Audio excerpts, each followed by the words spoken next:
Power is not always about swinging the sword. Sometimes it is about never lifting it at all. One of the most controversial laws from the 48 Laws of Power teaches us this: get others to do the work, but always take the credit. At first, it sounds manipulative, cold, strategic.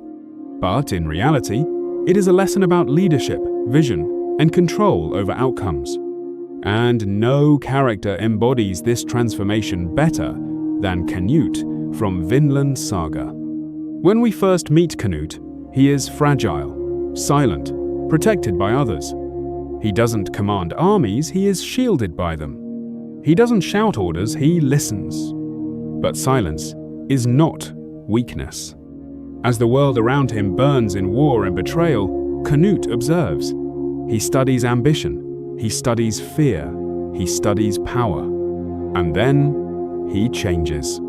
After the death of Ragnar and his spiritual awakening, Canute understands something critical. A king does not win battles alone. A king moves people. He begins positioning others, warriors, generals, manipulators, like Askeladd, to carry out the physical burden.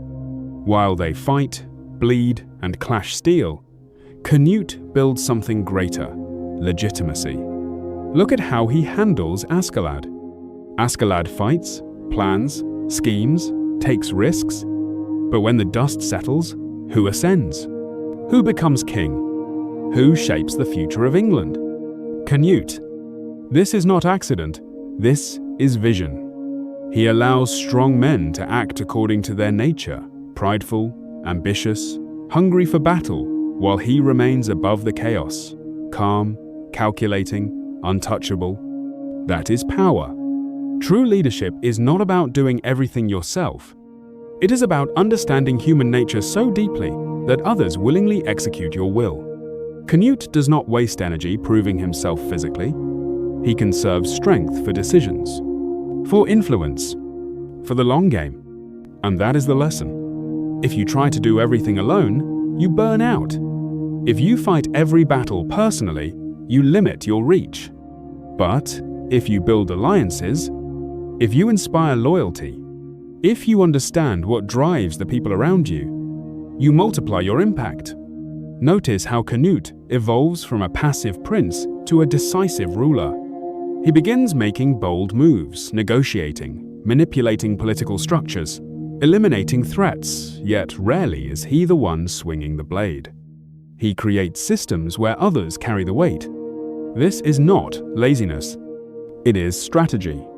In the modern world, this law applies everywhere. In business, the CEO does not design every product. In media, the visionary directs the creators. In leadership, the commander moves the pieces.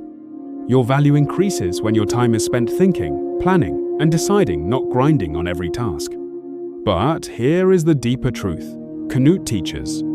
Taking credit is not about ego. It is about ownership. When Canute takes the throne, he takes responsibility for the results. He does not hide behind excuses. He does not blame his generals. He carries the outcome, good or bad. That is what separates manipulation from mastery. Anyone can exploit people, but a true leader elevates people while steering the ship. Canute understood that if he wanted to create a peaceful kingdom, a paradise on earth, he needed to control the narrative, control perception, control direction. He let warriors win battles, but he won the world.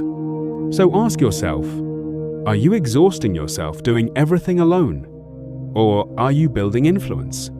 Are you fighting for credit? Or positioning yourself to receive it naturally?